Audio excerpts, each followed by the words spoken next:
Hey, what's up guys? Welcome to another video.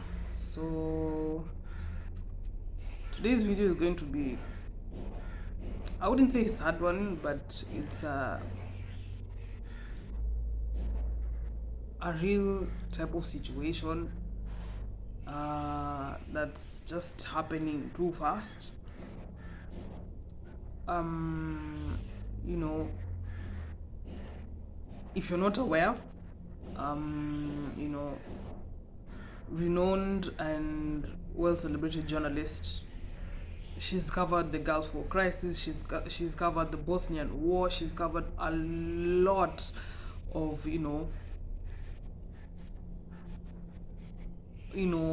wars, and she sat down with global heads of state and had powerful conversations. I'm talking about Christian Amanpour. So I think 2 days ago she announced that at the age of 63 she got diagnosed with ovarian cancer, and that she went for surgery and the tumor got removed successfully, but she obviously has to go through several rounds of chemotherapy. And to be honest, it really got me off guard, because here in Kenya, I'll give just a very simple case study, especially on social media. So there was this lady called Sheila. Sheila had, I think, stage 4 breast cancer that spread to her liver, her hip bone. She would not walk. She passed away, I think, was it yesterday.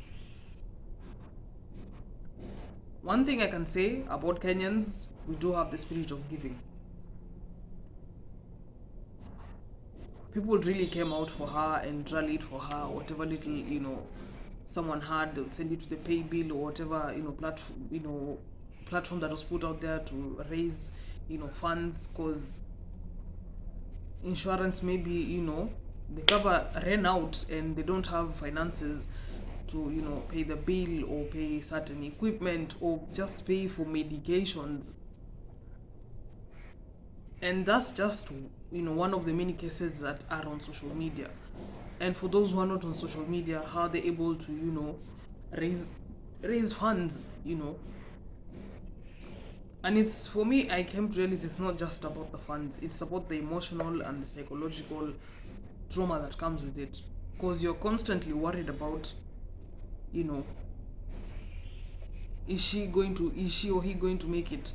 I know various people who have cancer and they're in remission for over 5 years,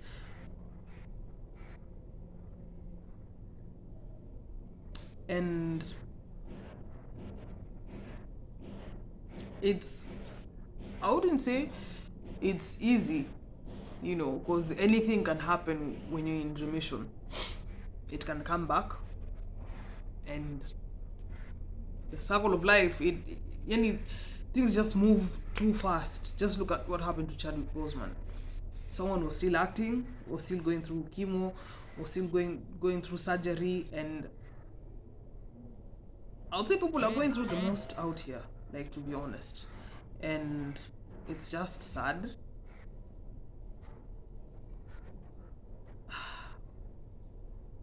Whether you're rich, whether you're middle income earner, or whether whether you're poor, like, healthcare, and especially dealing with cancer, it's yikes. It's scary, because as the caregiver, you always keep asking yourself, is he or she gonna pull through? You're always at a constant battle within yourself. You can't sleep, you can't eat. The worry is just the patient. There are days the said patient is gonna be fine. There are days it gets difficult. And I just want to salute everybody who's a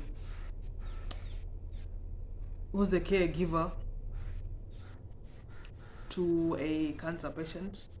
It takes a lot of grace. Shit, I don't want to become an emotional shit show. I don't want to to be seen as an emotional wreck, because this thing also,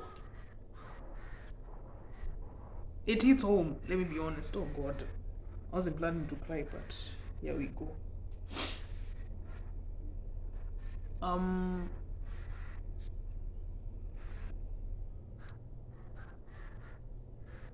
When you just hear that word, it just scares you the most. I kid you not. And well, I wasn't planning to cry, but here we go. It's so hard, let me not lie. And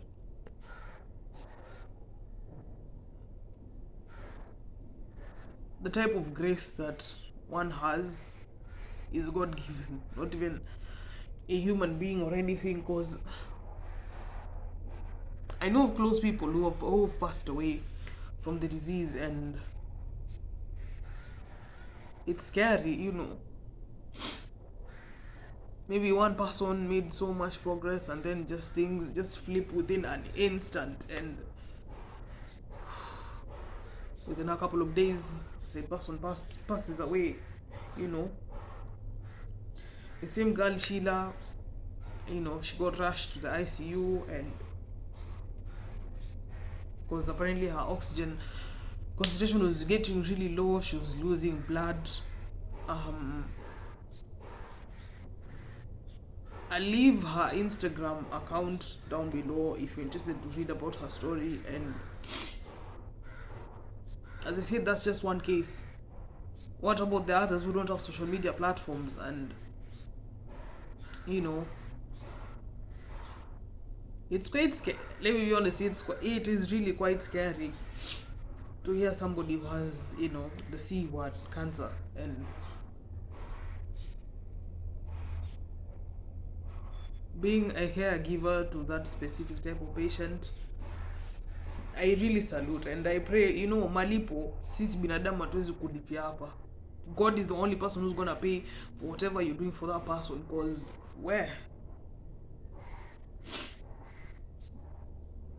it takes a lot.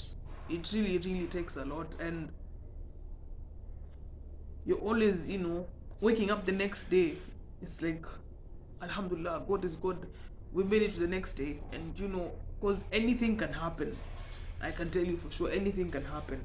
And there are certain cases where maybe doctors misdiagnose and they don't know what to do, and you're being told, oh, go to this side. There's so much politics that goes on. Medications already are expensive. Maybe you've moved to another country trying to raise funds, and it's a lot. It's literally a lot, to be honest. And you need accommodation fees, you need the hospital fees, you need that whole time frame. There's travel costs, there's insurance, and maybe that there's a specific insurance that won't cover for that cost. So there's so much that is involved in that. And for me to hear that Amanpour got diagnosed with ovarian cancer made me realize anyone can get this type of sickness, whether you are a top senior journalist, whether you're just a kawaida raia. This thing can hit anybody, And I would say this: creating awareness is not just about going for walks or wearing colored ribbons to mark that specific cancer. For example, as you know, October is Breast Cancer Awareness Month. It's not wearing a ribbon. It's about having real life conversations about this disease, and not just breast cancer alone. Whether it's colon, whether it's whatever it is, I think we just people who've been through that situation, whether you're in remission or whether you are a caregiver or whether you are an immediate family member to the said, patient. These discussions should be out there in the open and, you know, be like, okay, this is what we went through, you know. And it's scary, I can't lie to you, it's really, really, really scary. And from misdiagnosis from doctors, from, you know, going back and forth to other doctors, by the time you even like start chemo, it's, I wouldn't say it's a little bit too late, but it is, you know. And I just hope and pray one day that we as a nation or we as a people sit down and be like, okay, where do we go from here? And doctors, they just have a simple question like, why would you misdiagnose something like that? And you know quite well early detection and early treatment can save lives. But anyway, I don't know what really happens. I don't know if it's politics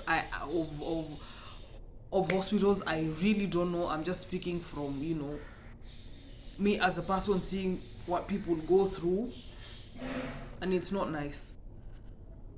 So I got overwhelmed. Sorry about that. And I just hope and pray that one day we do sit down. It's not just about, as I said, wearing colored ribbons or going for walks. I think purely we should just have sit down conversations and talk as it is, you know. When you've exhausted the insurance cover, you know, people start putting up M-Pesa pay bills, people start, you know, selling land or selling their, you know, their assets just to raise for money. Like, is this where we've gotten to? And the fact that even young kids right now are getting cancer, whether it's leukemia, whatever it is just super scary and sad. But anyway, this video is not meant to scare you or anything. It's just something that, you know, I saw the other day and I had to talk about it. And if you know you've been affected or had an immediate family member or just even a friend who is now deceased or is still alive but is, you know, in remission and still dealing, because you can't be 100% okay, you will still be dealing the side effects of it, you know. I'm not a medic profession, by the way, let me just put it out there. Though I have a friend who is a, you know, actually he and she, both of them are in the in the medical world, and I don't know, it's, I've been told such stories and it's quite scary. But, you know, we hope that things are going to, you know, change. So I would like to hear your, you know, your views down below. And, you know, thanks for watching. Please like, share, comment and subscribe, hit the bell so that you get notified. And yeah, by the way, this is a change of environment. I'm not in my room, this is now the living room. At least it looks more decent and more softer, and hoping to be shooting more videos here. So thanks for watching, and I'll see you guys in the next one.